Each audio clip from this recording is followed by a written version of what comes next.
नमस्कार, मैं संतोष सिंह और आज हम पॉलिटिक्स में बात मोदी और उस शाह की पॉलिटिक्स की चर्चा करने जा रहे हैं जिस पॉलिटिक्स के सहारे इस देश को पिछले 12 वर्षों से वो साधते आ रहे हैं। हिंदू मुसलमान, भारत पाकिस्तान, धारा 370, अयोध्या, यही इनका एजेंडा रहा है और इन्हीं एजेंडों के सहारे वो देश को साधते आ रहे हैं। लेकिन अब लग रहा है कि ये चीज़ें इनके हाथ से निकलता जा रहा है। अब बात बदलती जा रही है। राहुल गांधी ने विदेश नीति को लेकर जो एक स्टेज शो किया था, कह सकते हैं आप, उसमें मेलोडी को लेकर जो बातें हुई, चंद घंटों में ही बीजेपी के और बीजेपी के समर्थकों का जो आईटी सेल है सोशल मीडिया से इस खबर से आउट गए, नहीं टिक पाए। फिर राष्ट्रगान को लेकर देखिए, राष्ट्रगान को लेकर कल पूरे देश में विरोध का मार्च निकाला गया है। पटना से बाहर कहीं नहीं निकला, कहीं से कोई खबर नहीं आई। पटना में भी इस खबर को किसी अखबार ने तवज्जो नहीं दिया। आप समझ सकते हैं कि किसी अखबार ने, बिहार के किसी अखबार ने तवज्जो नहीं दिया उनके सोनिया गांधी वाले इसको लेकर।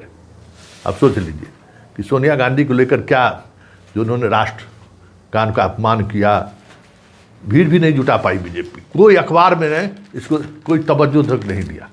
आप देखिए ना, अखबार हमारे पास है, किसी अखबार ने इसको तवज्जो तक नहीं दिया। फ्रंट पेज को छोड़ दीजिए, छोटी सी एक खबर लगा दिया। लेकिन आज खबर को क्या उन्होंने प्रमुखता दिया है, ऊपर में यूजीसी नेट 3 विषयों की परीक्षा दोबारा होगी, फिर एनटीए विवाद में, ठीक है, और राष्ट्रगान के वंदे मातरम अपमान पर ये जो है एक छोटी सी इस खबर के नीचे ये खबर छपी है। अब समझ लीजिए, देख लीजिए खबर का कि एनटीए जो गड़बड़ी की, फिर गड़बड़ी हुई है, प्रश्न पत्र गलत पूछ दिया और उसको फिर से परीक्षा लेने की बात हुई। इसको अब अखबार भी मोदी और शाह के राष्ट्रवाद से ऊपर जगह दे रही है। मतलब लोगों की मानसिकता बदलती जा रही है। आप इस खबर का देख सकते हैं कि कटिंग भी हम आपको दिखा रहे हैं कि एक छोटे से कॉलम पर अमित शाह की खबर छपी है, 2 कॉलम की, और नीट वाली परीक्षा एनटीए की भूमिका पर देखिए 3 कॉलम में खबर छपी है। किस तरीके से खबर के छपने से मानसिकता को समझते हैं हम लोग कि अखबार भी क्या सोच रहा है। तो ये स्थिति है उनके इस बात को, और अभी भी बीजेपी इस बात को समझ नहीं पा रही है कि चीज़ें अब उनके हाथ से निकलती जा रही है। जिस राष्ट्रवाद, हिंदू मुसलमान, भारत पाकिस्तान के सहारे वो राज करते आ रहे हैं, अब वो एजेंडा चलने वाला नहीं है। और जंतर मंतर के बाद तो चीज़ें साफ बदल गई है। और किस तरीके से बदल गया है, कल फिर बाबा रामदेव को उस बयान से समझा जा सकता है। वो बाबा रामदेव जो बीजेपी के 2014 की सरकार बनाने में भूमिका तो थी, जंतर मंतर से लेकर रामलीला मैदान तक भ्रष्टाचार के खिलाफ उन्होंने जो अभियान चलाया, उस अभियान का असर तो जनता के दिमाग पर पड़ा था। वो क्या आप मान रहे हैं, बड़ा बदलाव है ये भाई। 1-2 दिन पहले भी वो बयान दिए थे, लेकिन कल का बयान तो उनका एकदम समझ जाइए कैसा बयान है कि आप सोच नहीं सकते कि ये बाबा रामदेव का ही बयान है। और बाबा रामदेव वही कह रहे हैं जो अखबार कह रही है। चैनल की तो बात छोड़ दीजिए, चैनल वाले, अखबार में भी सारे अखबार वाले नहीं, कुछ अखबार वाले इस लाइन पर आगे बढ़ गए हैं। भास्कर का हमने आपको दिखाया था, हिंदुस्तान और बाकी दैनिक जागरण की तो बात ही करना बेमानी है। ये लोग तो सरकार का मुखपत्र है, सरकार जो कहेगा वही चलाएगा। तो देखिए बाबा रामदेव क्या कह रहे हैं और बाबा रामदेव का कहने का मतलब क्या है, जरा इसको समझिए। देश में न हिंदू खतरे में है, न मुसलमान, न सिख, न ईसाई, न जैन, न बौद्ध, न ब्राह्मण, न क्षत्रिय, न वैश्य, न शूद्र, न दलित, न आदिवासी, वनवासी, न एससी एसटी। देश में खतरे में है देश का बचपन, देश की जवानी, देश का वर्तमान और देश का भविष्य, देश की प्रकृति, देश की संस्कृति और सभ्यता, देश की अखंडता और संप्रभुता। इसलिए मैं इस समय सबसे बड़ा कोई देश का मुद्दा मानता हूं तो ये कि देश का बचपन कैसे बचे। कुछ लोग देश का बचपन का इस्तेमाल कर रहे हैं आंदोलन में। यदि देश का बच्चा जो भी प्राइमरी स्कूल में पढ़ रहा है आप उसको आंदोलन में धकेल देंगे तो बच्चे पढ़ेगा कब? उसको पता ही नहीं कि आंदोलन क्या होता है। आपने उसको फूंक मार दी कि जा तू भी जा करके थाने का घेराव कर ले, तू भी सड़क पे उतर जा, तू भी एडीएम और डीएम का घेराव कर ले। छोटे बच्चों को आंदोलनों में नहीं धकेलना चाहिए, पूरी दुनिया में कहीं नहीं होता। आंदोलन ये अभिभावकों का उत्तरदायित्व है बच्चों के लिए, और जब बच्चे जब एडल्ट हो जाते हैं तब उनको अपने अधिकारों के लिए संघर्ष करना चाहिए और अपने कर्तव्यों के पालन के लिए भी प्रतिबद्धता उनके अंदर बढ़नी चाहिए। देश में अराजक आंदोलन तो नहीं, हाँ देश में संविधान की लोकतंत्र की रक्षा के लिए संवैधानिक लोकतांत्रिक नैतिक आध्यात्मिक मानवीय मूल्यों पर आधारित आंदोलन होने चाहिए। मैं इसका समर्थक हूं।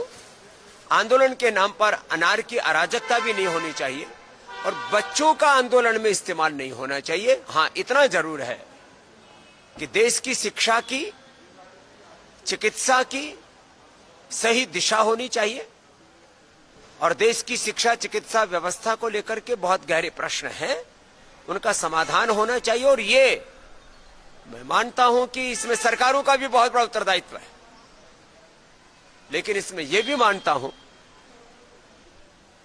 कि ये व्यक्ति केंद्रित व्यवस्था नहीं है। किसी एक पक्ष या प्रतिपक्ष के, किसी एक व्यक्ति के सामर्थ्य की बात नहीं है कि वो पूरे देश की व्यवस्था बदल सके। इसके लिए 3 स्तर पर जागरूकता चाहिए। एक सामाजिक जागरूकता, एक राजनीतिक जागरूकता, तीसरी प्रशासनिक रूप से जागरूकता। जो लोग बड़े उत्तरदायित्वों में हैं उन सबको सामूहिक रूप से समझना होगा कि देश के सामने जितने भी बड़े प्रश्न हैं, बच्चों को लेकर के, युवाओं को लेकर के, नौकरियों को लेकर के, देश के भविष्य को लेकर के, प्रकृति पर्यावरण को लेकर के, सभी दिशाओं से देश को उन्नत बनाने के लिए सभी लोगों को पुरुषार्थ करना पड़ेगा। हां, जब देश में ऐसे कुछ बातें दिखती हैं कि जहां लग रहा है कि बहुत अंधेर गर्दी हो रही है, वहां पर फिर लोगों में आक्रोश फूटता है और वही आक्रोश आंदोलन का रूप लेता है। और मैंने कहा मैं आंदोलन में भी अनारकी अराजकता का समर्थक नहीं हूं, लेकिन शांतिपूर्ण आंदोलनों से तो देश की को आजादी भी मिली और जब जब भी देश में आवश्यकता होती है तब लोकतांत्रिक संवैधानिक तरीके से आंदोलनों का हमारा संविधान ही हमें अधिकार देता है। तो आपने सुन लिया कि बाबा रामदेव क्या कह रहे हैं कि न मुसलमान खतरे में है, न हिंदू खतरे में है, न आदिवासी खतरे है, न क्षत्रिय खतरे, कोई खतरे में नहीं है। खतरा में है युवा। अब समझ जाइए कहना क्या चाह रहे हैं कि खतरा में है युवा। मतलब इस बात को इनको भी समझ आनी शुरू हो गई है कि अब चीज़ें बदल रही हैं, देश अब अलग दिशा में चल गया है। तो जंतर मंतर के आंदोलन के बाद जिस तरीके का इम्पैक्ट पूरे देश में देखने को मिल रहा है, अब हमें नहीं लगता है कि बीजेपी इस तरीके के राष्ट्रवाद और वंदे मातरम, जनगण मन को लेकर, खास करके वंदे मातरम को लेकर कोई बड़ा माहौल बनाने की स्थिति में नहीं है। लोगों का समर्थन नहीं मिल रहा है। सोशल मीडिया पर भी वंदे मातरम पर सोनिया गांधी का वो क्लिप चलाने की कोशिश हुई ITTL को, तो हजारों वीडियो डाल दिया गया और उसमें AI का भी ज़बरदस्त इस्तेमाल हुआ है कि पटना में जन मनगण हो रहा है और मोदी स्टेज पर घूम रहे हैं, नीतीश कुमार के साथ हाथ ऊंचा करके देखें। कितना सही है कह नहीं सकते, लेकिन AI से भी बना के लोग, या फिर कहीं ऐसा हुआ भी है प्रदेश अध्यक्ष जूता पहन के चले गए झंडोत्तोलन करने के लिए, उस पर भी बवाल है। बीजेपी राष्ट्र ध्वज के जगह पर बीजेपी पार्टी में अपना ध्वज फहरा लिए हैं। क्या कहते हैं, महाराष्ट्र के मुख्यमंत्री अब ये भी एआई जनरेट है या फिर सही है हम नहीं कह सकते हैं, लेकिन वतन के जगह पर उन्होंने कुछ और इस्तेमाल कर दिया है। तो ये सारी चीज़ें ऐसी चल रही है ना कि जो काम बीजेपी का आईटी सेल आज से 10 साल 12 साल पहले जिसकी शुरुआत की थी, जिसके सहारे उन्होंने मनमोहन सरकार को डिस्क्रेडिट किया, कांग्रेस की सरकार को पूरी तौर पर डिस्क्रेडिट कर दिया, आज उनको वही फेस करना पड़ रहा है। कितने वीडियो को आप हटा पाइएगा, कितने वीडियो के बारे में कही पाइएगा कि एआई जनरेट है। मतलब चीज़ें इस तरीके से बदलती हुई दिख रही है कि सोशल मीडिया पर खास करके बीजेपी कहीं दूर दूर तलक नहीं है। बीजेपी के खिलाफ माहौल बनता जा रहा है और उस माहौल में कॉकरोच जनता पार्टी ने एक बड़ी भूमिका निभाई है और ये भूमिका आने वाले समय में मोदी सरकार के लिए मुश्किलें खड़ी कर दें तो कोई बड़ी बात नहीं होगी, क्योंकि चीज़ें अब बदल चुकी हैं। अब 140 करोड़ की आबादी को रोजगार चाहिए, भूख से 3 टाइम भोजन चाहिए, चर्चा उस पर चाहिए, कैसे आप रोजगार सृजन। तो सिर्फ पुराने वही पहले नक्सलवाद, फिर अर्बन नक्सलवाद, अब दिमागी नक्सलवाद की बात हो रही है। अब इससे देश मोदी जी बहुत आगे निकल चुका है। सोनिया गांधी कितना राष्ट्रभक्त हैं, कितना राष्ट्रद्रोही हैं, वो वंदे मातरम से तय नहीं हो रहा है। अब उससे भी देश आगे निकल चुका है। अब देश आपसे सवाल कर रहा है और जो सवाल कर रहा है उसके जवाब देने की स्थिति में नहीं है, तब तो फिर आने वाला समय बहुत मुश्किल होगा। सत्ता में भले बने रहिए, सांसदों की संख्या को तोड़कर भले 2/3 मेजॉरिटी में आ जाइए, लेकिन ये जो हालात हैं, ये हालात आने वाले समय में आपकी पूरी पार्टी, पूरी संगठन को असहज कर दे तो कोई बड़ी बात नहीं होगी।